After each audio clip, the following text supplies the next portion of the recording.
আসসালামু আলাইকুম, স্বাগতম ওয়ার্ল্ড নোভা সংবাদে। আমি মোহাম্মদ জুবাইর রহমান আজকের সব আন্তর্জাতিক খবর নিয়ে হাজির হয়েছি। শুরুতেই জানিয়ে দিব সংবাদ শিরোনাম, তারপর বিস্তারিত। মাসে শতাধিক ব্যালিস্টিক ক্ষেপণাস্ত্র বানাচ্ছে ইরান, ইসরায়েলের ঘুম হারাম। ইসরায়েলি প্রেসিডেন্টের সফর ঘিরে অস্ট্রেলিয়ায় বিক্ষোভে সহিংসতা। ইসরায়েল ছেড়ে পালিয়েছে ৭০,০০০ ইহুদি। ৩৭ বছরের প্রথা ভেঙে বিমানবাহিনীর সভায় অনুপস্থিত খামেনি। আমেরিকার রণতরীকে ভয় পাই না, চীন রাশিয়াকে পাশে নিয়ে যুদ্ধের হুঁশিয়ারি ইরানের। আপনি যদি ইসরায়েলের ধ্বংস চান এবং মুসলিমদের বিজয় চান তাহলে ভিডিওটিতে একটি লাইক ও চ্যানেলটি সাবস্ক্রাইব করে যাবেন। আসসালামু আলাইকুম, স্বাগতম জানাচ্ছি ওয়ার্ল্ড নোভা সংবাদে। আমি মোহাম্মদ জুবাইর রহমান। এতক্ষণ শুনছিলেন সংবাদ শিরোনাম, এবার বিস্তারিত। মাসে শতাধিক ব্যালিস্টিক ক্ষেপণাস্ত্র বানাচ্ছে ইরান, ইসরায়েলের ঘুম হারাম। মধ্যপ্রাচ্যের ভূ রাজনৈতিক দৃশ্যপটে বর্তমানে এক অভূতপূর্ব পরিবর্তন লক্ষ্য করা যাচ্ছে, যা আন্তর্জাতিক বিশ্লেষকদের মনোযোগ গভীরভাবে আকর্ষণ করেছে। আন্তর্জাতিক সংবাদমাধ্যম এবং প্রতিরক্ষা বিশেষজ্ঞদের সাম্প্রতিক প্রতিবেদন অনুযায়ী ইরান তাদের সামরিক ও মহাকাশ গবেষণায় এক বিশাল মাইলফলক অর্জন করেছে। জানা যাচ্ছে যে দেশটি নিজস্ব প্রযুক্তিতে প্রতি মাসে ১০০রও বেশি উন্নত প্রযুক্তির ব্যালিস্টিক ক্ষেপণাস্ত্র উৎপাদন করছে। এই বিপুল পরিমাণ প্রতিরক্ষা সরঞ্জাম তৈরির খবরটি আঞ্চলিক নিরাপত্তার ক্ষেত্রে একটি নতুন মাত্রা যোগ করেছে। বিশেষ করে প্রতিবেশী রাষ্ট্রগুলোর মধ্যে, যার মধ্যে ইসরায়েল অন্যতম, এই অগ্রগতি গভীর উদ্বেগের জন্ম দিয়েছে।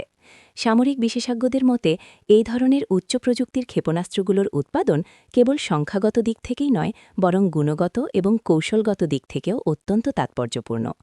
এই আধুনিক প্রযুক্তির সরঞ্জামগুলো দীর্ঘ দূরত্ব অতিক্রম করতে সক্ষম এবং এগুলোর নির্ভুলতা আগের যে কোনো সময়ের চেয়ে অনেক বেশি। একটি দেশের নিজস্ব প্রযুক্তিতে এত দ্রুত গতিতে সামরিক সরঞ্জাম উৎপাদনের ক্ষমতা প্রমাণ করে যে তাদের অভ্যন্তরীণ শিল্প, প্রযুক্তি এবং গবেষণাগারগুলো কতটা স্বয়ংসম্পূর্ণ হয়ে উঠেছে। অর্থনৈতিক অবরোধ এবং আন্তর্জাতিক নানা বিধিনিষেধ থাকা সত্ত্বেও ইরান কিভাবে তাদের এই প্রতিরক্ষা শিল্পকে এতটা উন্নত করেছে সেটিও বর্তমান সময়ে একটি বড় আলোচনার বিষয়। প্রযুক্তিগত দিক থেকে বিচার করলে দেখা যায় এই সরঞ্জামগুলোতে অত্যন্ত উন্নত মানের কঠিন জ্বালানি বা সলিড ফুয়েল প্রযুক্তি ব্যবহার করা হচ্ছে, যা এগুলোকে অতি দ্রুত উৎক্ষেপণের উপযোগী করে তোলে। ইরানের বিশ্ববিদ্যালয় এবং গবেষণা প্রতিষ্ঠানগুলোর প্রকৌশলীরা নিরলসভাবে কাজ করে এই স্বদেশী প্রযুক্তির উন্নয়ন ঘটিয়েছেন। ইসরায়েলি প্রেসিডেন্টের সফর ঘিরে অস্ট্রেলিয়ায় বিক্ষোভে সহিংসতা।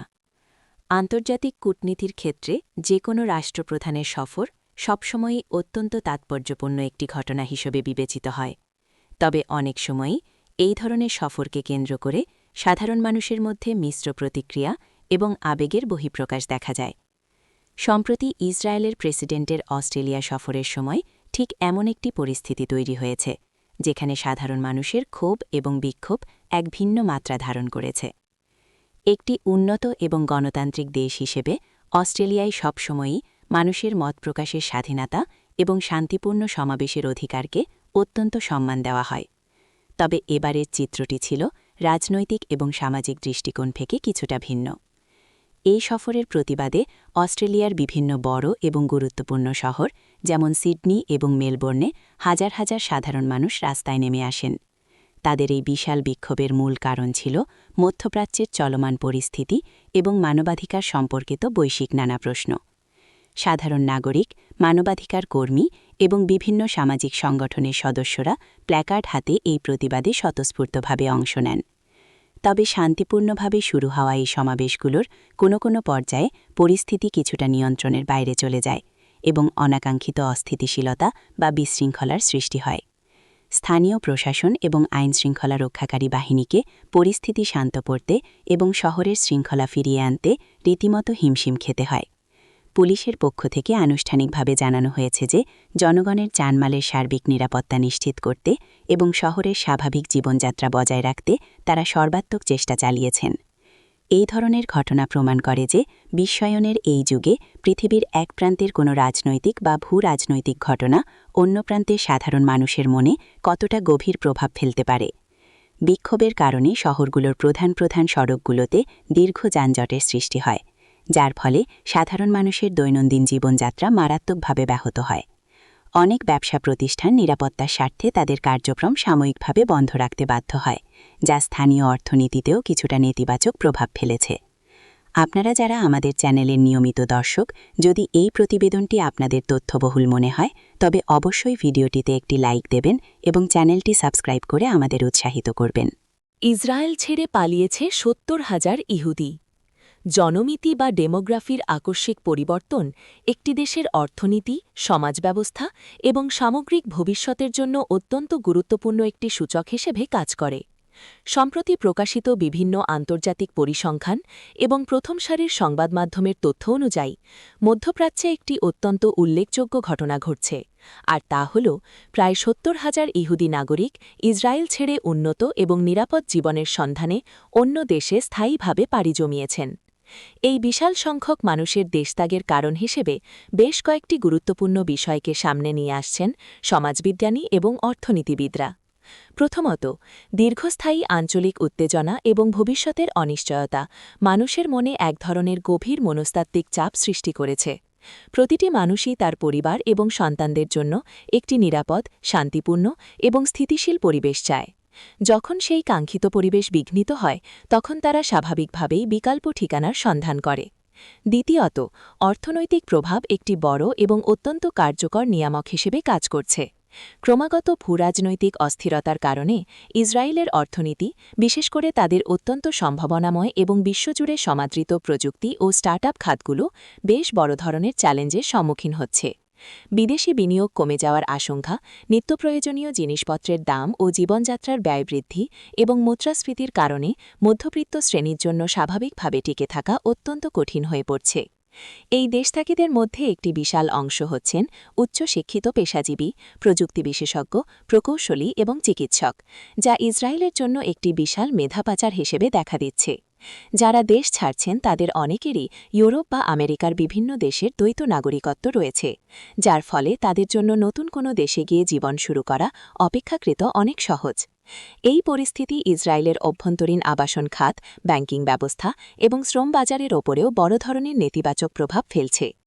আপনারা যারা আমাদের চ্যানেলটি নতুন দেখছেন, প্রতিদিন এমন বিশ্লেষণধর্মী এবং বস্তুনিষ্ঠ খবর পেতে চ্যানেলটি সাবস্ক্রাইব করে বেল আইকনটি বাজিয়ে রাখুন। ৩৭ বছরের প্রথা ভেঙে বিমানবাহিনীর সভায় অনুপস্থিত খামেনি। রাষ্ট্রীয় প্রথা, প্রোটোকল এবং ঐতিহ্য যে কোনো দেশের রাজনীতি এবং প্রশাসনিক কাঠামোর এক অবিচ্ছেদ্য অংশ, যা যুগের পর যুগ ধরে পালন করা হয়। এই সুপ্রতিষ্ঠিত প্রথাগুলো যখন হঠাৎ করে কোনো পূর্ব ঘোষণা ছাড়াই ভেঙে যায়, তখন তা নিয়ে দেশীয় এবং আন্তর্জাতিক অঙ্গনে নানা ধরনের বিশ্লেষণ ও জল্পনা কল্পনার সৃষ্টি হওয়াটাই অত্যন্ত স্বাভাবিক। ইরানের সর্বোচ্চ ধর্মীয় ও রাজনৈতিক নেতা আয়াতুল্লাহ আলী খামেনির ক্ষেত্রেও ঠিক এমন একটি কৌতূহলজনক ঘটনাই ঘটেছে, যা মুহূর্তের মধ্যে আন্তর্জাতিক সংবাদমাধ্যম এবং গোয়েন্দা সংস্থাগুলোর নজর কেড়েছে। দীর্ঘ ৩৭ বছরের একটি নিরবিচ্ছিন্ন প্রথা ভেঙে তিনি সম্প্রতি ইরানের বিমানবাহিনীর বার্ষিক সভায় অনুপস্থিত ছিলেন। ১৯৭৯ সালের ঐতিহাসিক বিপ্লবের একটি গুরুত্বপূর্ণ স্মৃতিচারণ হিসেবে প্রতি বছর অত্যন্ত আড়ম্বরপূর্ণভাবে এই সভার আয়োজন করা হয়ে থাকে, যেখানে বিমানবাহিনীর উচ্চপদস্থ কর্মকর্তারা সর্বোচ্চ নেতার সঙ্গে সরাসরি সাক্ষাৎ করেন এবং রাষ্ট্রের প্রতি তাদের পূর্ণ আনুগত্য প্রকাশ করেন। গত প্রায় ৪ দশক ধরে এই বিশেষ দিনটিতে খামেনির উপস্থিতি ছিল একটি অলিখিত কিন্তু অপরিহার্য নিয়ম। কিন্তু এবারের এই আকস্মিক এবং রহস্যজনক অনুপস্থিতি রাজনৈতিক বিশ্লেষক এবং আন্তর্জাতিক পর্যবেক্ষকদের মনে অসংখ্য প্রশ্নের জন্ম দিয়েছে। অনেকেই এই ঘটনার পেছনে তার বয়স এবং শারীরিক সক্ষমতার বিষয়টিকে প্রধান কারণ হিসেবে সামনে নিয়ে আসছেন। যদিও রাষ্ট্রীয়ভাবে বা সরকারি গণমাধ্যমে এই বিষয়ে কোনো আনুষ্ঠানিক বিবৃতি বা ব্যাখ্যা এখনও পর্যন্ত দেওয়া হয়নি, তবে শীর্ষ নেতৃত্বের এমন নীরবতা অভ্যন্তরীণ রাজনীতির কোনো গভীর পরিবর্তনের ইঙ্গিত হতে পারে বলে ব্যাপকভাবে মনে করা হচ্ছে। কেউ কেউ ধারণা করছেন এটি হয়তো ভবিষ্যতের নেতৃত্ব হস্তান্তরের কোনো পূর্ব প্রস্তুতি বা অভ্যন্তরীণ প্রশাসনিক কাঠামোর কোনো বড় ধরনের কৌশলগত পুনর্বিন্যাস। একটি দেশের সামরিক বাহিনীর, বিশেষ করে বিমান বাহিনীর মতো একটি প্রযুক্তিগত এবং কৌশলগত দিক থেকে অত্যন্ত গুরুত্বপূর্ণ শাখার সঙ্গে সর্বোচ্চ নেতার এই বার্ষিক সাক্ষাৎ কেবল একটি সাধারণ আনুষ্ঠানিকতা নয়, বরং এটি রাষ্ট্রের ক্ষমতা, সামরিক শৃঙ্খলা এবং ঐক্যের একটি বড় প্রতীক। আপনারা যারা বিশ্ব রাজনীতির এই সূক্ষ্ম পরিবর্তনগুলো নিয়ে অত্যন্ত আগ্রহী, তারা ভিডিওর কমেন্ট বক্সে আপনাদের নিজস্ব মতামত শেয়ার করতে ভুলবেন না। আমেরিকার রণতরীকে ভয় পায় না, চীন রাশিয়াকে পাশে নিয়ে যুদ্ধের হুঁশিয়ারি ইরানের। একবিংশ শতাব্দীর আধুনিক বিশ্ব রাজনীতি ধীরে ধীরে একটি এককেন্দ্রিক ব্যবস্থা থেকে বহু মেরুকেন্দ্রিক ব্যবস্থার দিকে অত্যন্ত দ্রুত গতিতে অগ্রসর হচ্ছে, এবং এই বিশাল পরিবর্তনের সবচেয়ে বড় ও স্পষ্ট উদাহরণ বর্তমানে আমরা দেখতে পাচ্ছি আন্তর্জাতিক সমুদ্রসীমা এবং নতুন গড়ে ওঠা ভূ-রাজনৈতিক জোটগুলিতে। সম্প্রতি ইরান আন্তর্জাতিক পরিমণ্ডলে এক অত্যন্ত সাহসী এবং দৃঢ় কৌশলগত বার্তা দিয়েছে, যেখানে তারা স্পষ্টভাবে এবং দ্ব্যর্থহীন ভাষায় জানিয়েছে যে আমেরিকার রণতরী বা নৌ উপস্থিতিকে তারা আর আগের মতো কোনো বড় বাধা বা হুমকি হিসেবে বিবেচনা করে না। একটি উন্নয়নশীল দেশের এমন আত্মবিশ্বাসী অবস্থানের পেছনে সবচেয়ে বড় কারণ হল আন্তর্জাতিক পরিমণ্ডলে তাদের নতুন এবং অত্যন্ত শক্তিশালী মিত্রদের অবিচল সমর্থন। বৈশ্বিক পরাশক্তি চীন এবং রাশিয়াকে পাশে নিয়ে ইরান যে কঠোর বার্তা দিয়েছে তা বৈশ্বিক ক্ষমতার ভারসাম্যে একটি বিশাল পরিবর্তনের সুস্পষ্ট ইঙ্গিত বহন করে। আপনারা নিশ্চয়ই লক্ষ্য করেছেন যে সাম্প্রতিক সময়ে ব্রিক্স এবং সাংহাই কোঅপারেশন অর্গানাইজেশনের মতো আন্তর্জাতিক ফোরামগুলোর মাধ্যমে এই দেশগুলোর মধ্যে অর্থনৈতিক, কৌশলগত এবং প্রযুক্তিগত সম্পর্ক এক অভাবনীয় মাত্রায় পৌঁছেছে। চীন, যারা বর্তমানে বিশ্বের অন্যতম প্রধান অর্থনৈতিক শক্তি, তারা ইরানের জ্বালানি খাতের একটি বড় ক্রেতা এবং অবকাঠামো উন্নয়নের প্রধান বিনিয়োগকারী। অন্যদিকে আধুনিক সামরিক প্রযুক্তি এবং আন্তর্জাতিক কূটনীতিতে রাশিয়ার সঙ্গে ইরানের সম্পর্ক দিন দিন আরও নিবিড় ও গভীর হচ্ছে। এই তিন দেশের মধ্যে মহাসাগরে আয়োজিত যৌথ নৌনহরা এবং সামরিক সহযোগিতা প্রমাণ করে যে তারা একে অপরের কৌশলগত স্বার্থ রক্ষায় সম্পূর্ণরূপে প্রতিশ্রুতিবদ্ধ। ইরানের এই হুঁশিয়ারি শুধু কথার কথা নয়, বরং এটি একটি সুপরিকল্পিত ভূ-রাজনৈতিক চাল বলে মনে করছেন থিঙ্ক ট্যাঙ্কগুলো।